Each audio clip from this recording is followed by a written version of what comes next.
Hi everyone, good morning. It's Margaret Manning here. Welcome to 60 and Me. I hope you're doing great this morning. I got up kind of late for me today. I didn't have a very good sleep last night. I had one of those nights where I just had one dream after another. And it was funny, I kept waking up and they weren't like scary dreams or anything, they were just really complicated.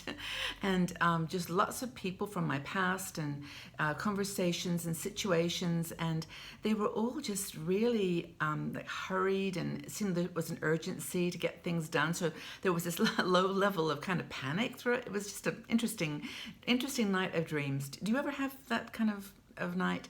But I got up a couple of times and had a cup of tea and finally woke up. It was, it was later than usual. Just felt kind of, yeah, like something had happened overnight.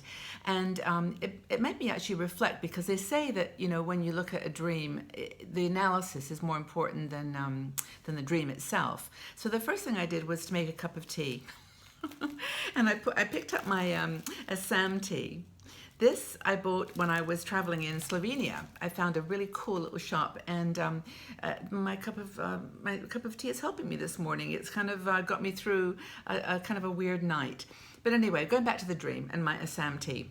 Actually, that was India was part of my dream. That's probably why I'm remembering my Assam tea. But anyway, it wasn't, as I said, a dramatic or traumatic thing, but it made me think about the stages of my life and about the decisions that I've made, along the way. And you probably have done the same. And I guess when you're younger, everything just seems so important. It just seems so significant that you don't kind of get a perspective. But then when you get to be 60 plus, you just begin to see things in balance and in perspective. And I find myself looking back on those decisions and thinking, yeah, they shaped me. They really gave me guidance as to where to go next, or a decision to make. But in the great scheme of things, it's done. All the things have been incorporated into who I am as a person, and I've learned a lot. I've moved on.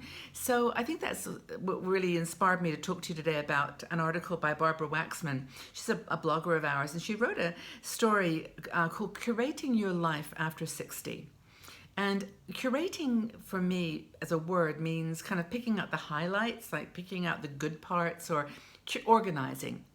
Curating a talk would be, just sort of selecting the pieces that make it hold together.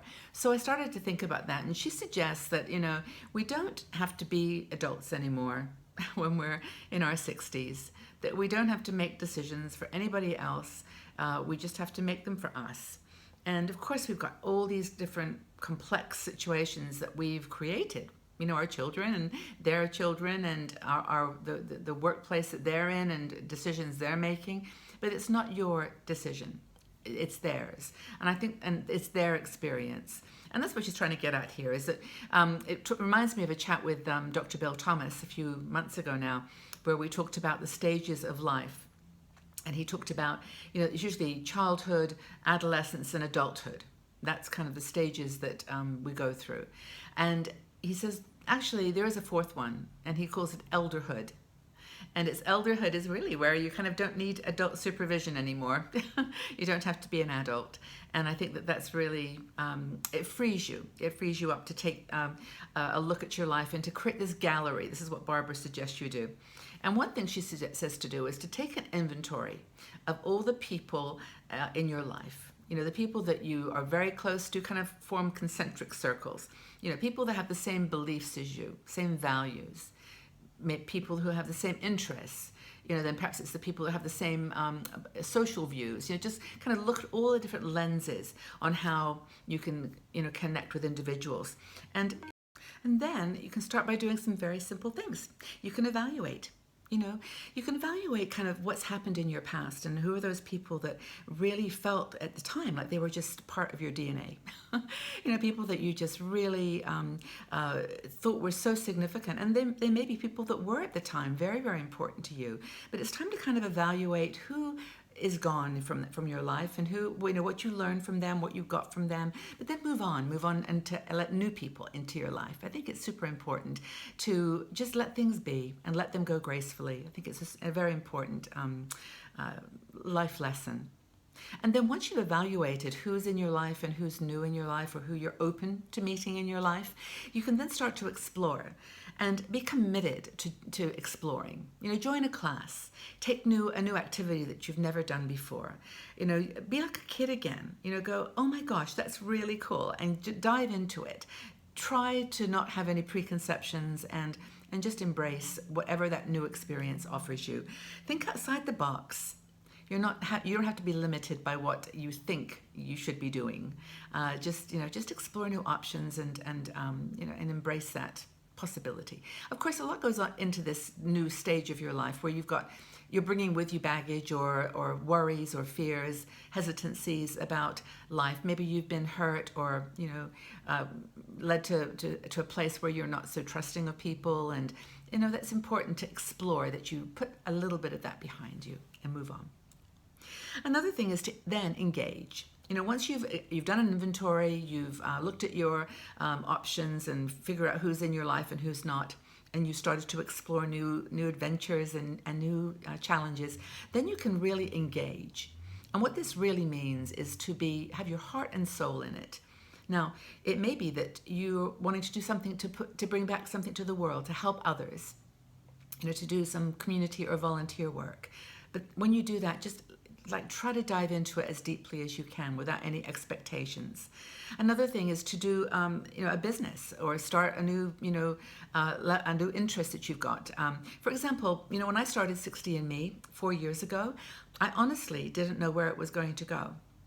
I just thought there must be other women, going through this journey, this transition into their 60s. And I thought, I'll just start a Facebook group and we'll just see where it goes. And it wasn't until I started listening and really identifying and empathizing with all the amazingly beautiful women in the world that joined us, then was the time to take it to the next level and to open the website and to start adding content and features and products that I thought would be, something useful. But for me, it took several years, 2 or 3 years, before we got to the point where it felt like it was a business that, was starting to make sense.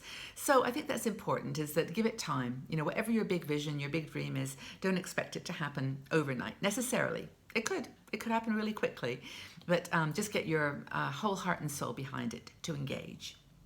I think those are the key messages that Barbara raised in her article. And I think that for me, that life review that is kind of implicit in all of this is looking at your life with the lens of wisdom.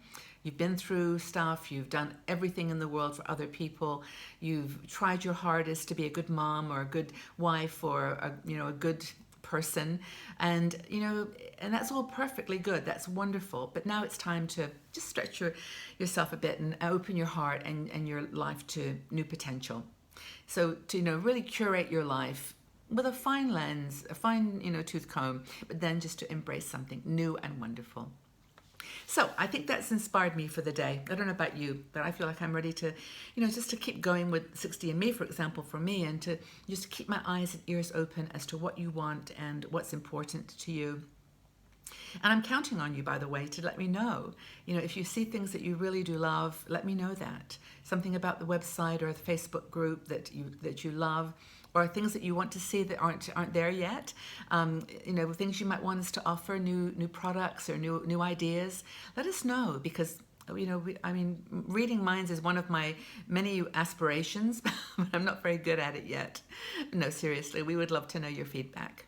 So please let us know in the comments section, or you could just send me mail, margaret@60andme.com.